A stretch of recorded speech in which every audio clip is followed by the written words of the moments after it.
Ni kita boleh datang sembahyang ni sebab sihat. Berapa ramai yang sakit tak boleh datang. Berapa ramai yang di hospital tak sembahyang sebab sakit.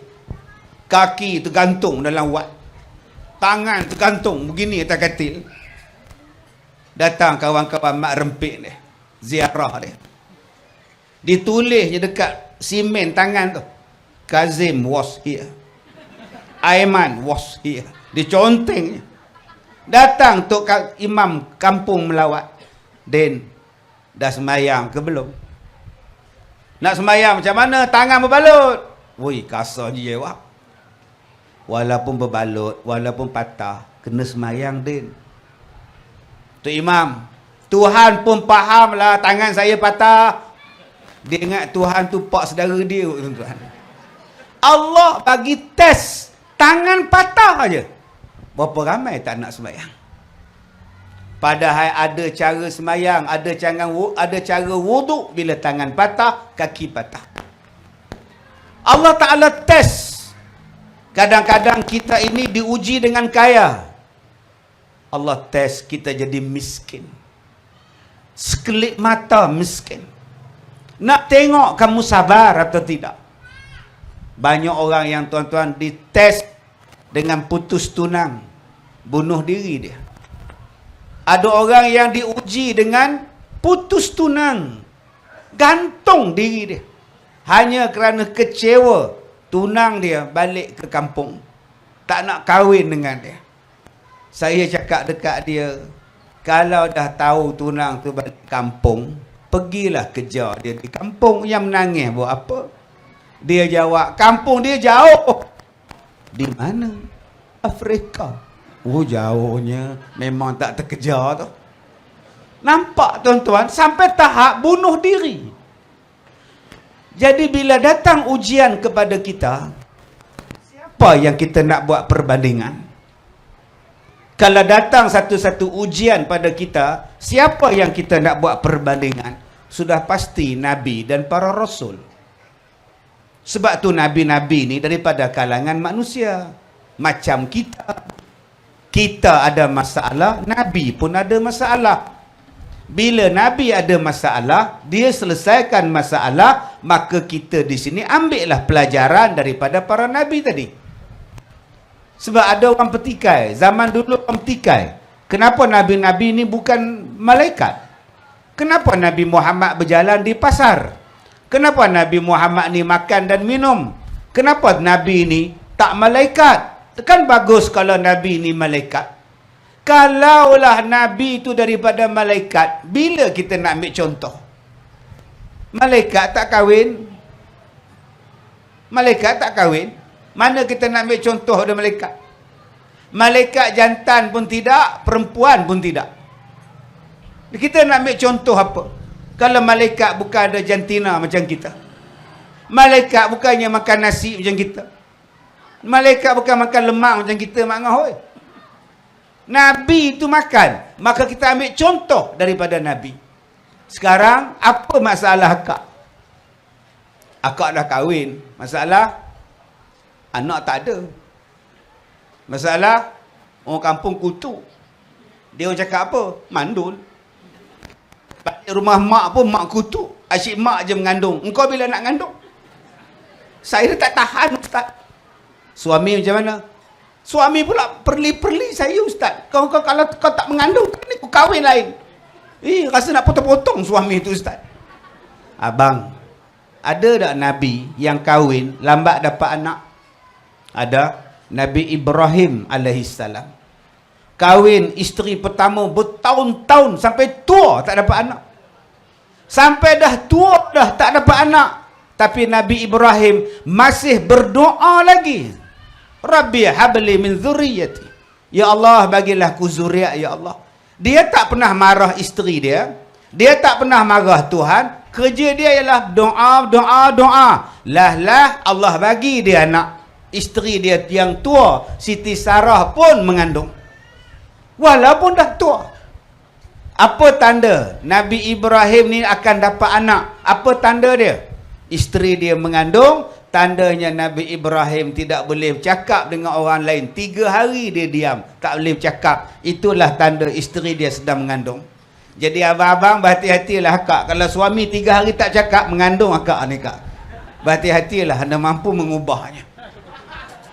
Ada tak di kalangan kita Nabi orang miskin? Ada. Bagaimana menghadapi kemiskinan? Nabi Isa tu miskin. Cuba tengok macam mana Nabi Isa dan Siti Maryam hidup dalam miskin. Bagaimana dia menghadapi kemiskinan dia? Contohnya ada pada Nabi Isa. Ustaz, ya, suami saya jahat. Suami nama apa? On. Jahat Ustaz. Minum arak, tumbuk saya Ustaz.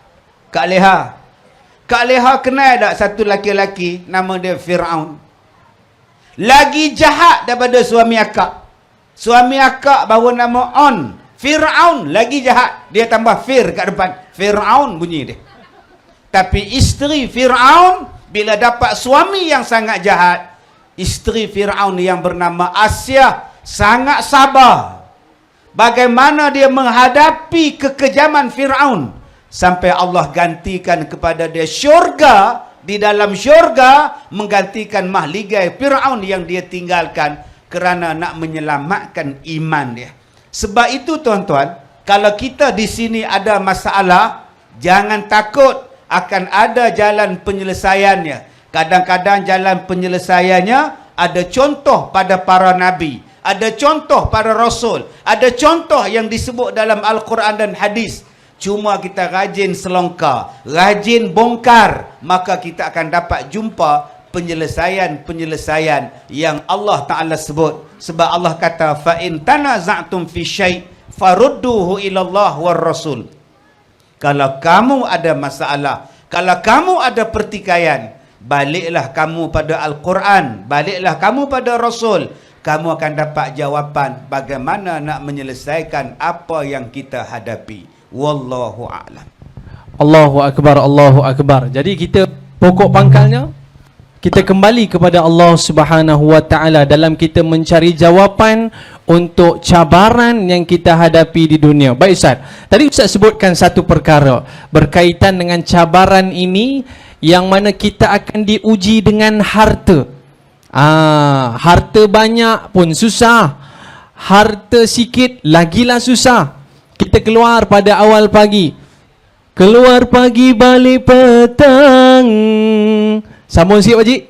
Ada kala sampai malam cari rezeki bawa pulang untuk orang yang tersayang. Sambung sikit. Itu dia ya. Orang sini dengar IKIM je Ustaz ya. Baik tuan-tuan.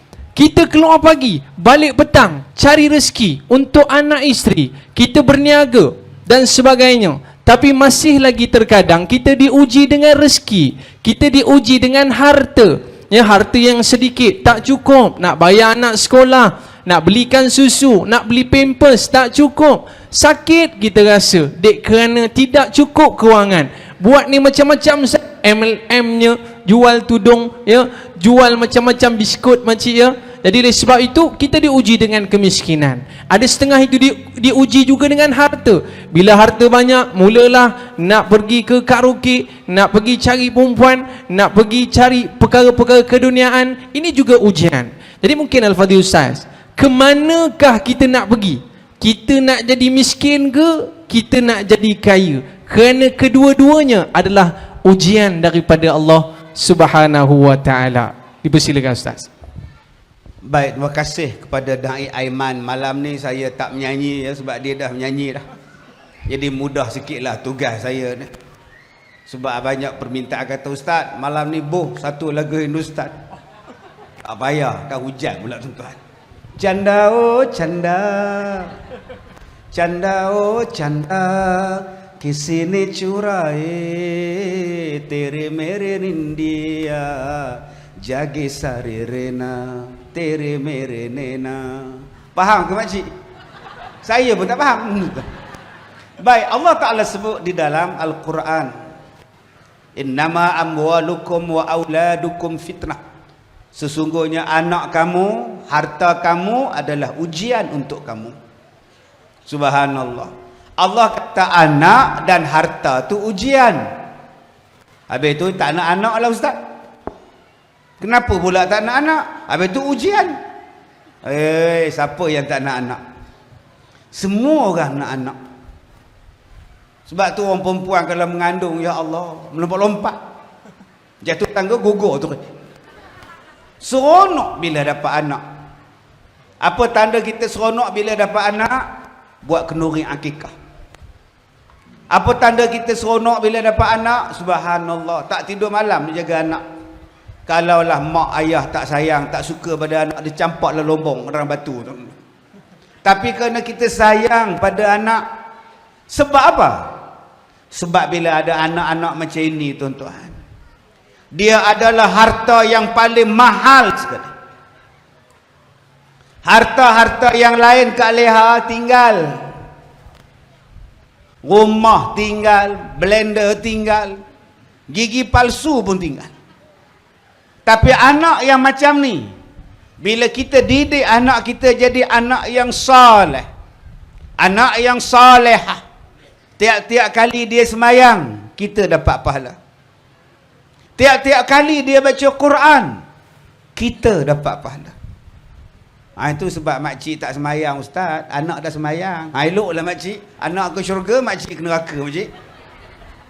Bayangkan tuan-tuan, anak kita datang menuntut ilmu. Sekarang ni kita dapat pahala. Dan pahala ini akan berpanjangan walaupun kita dah meninggal. Akibat daripada anak yang soleh, kita yang di alam barzah masih dapat pahala. Subhanallah.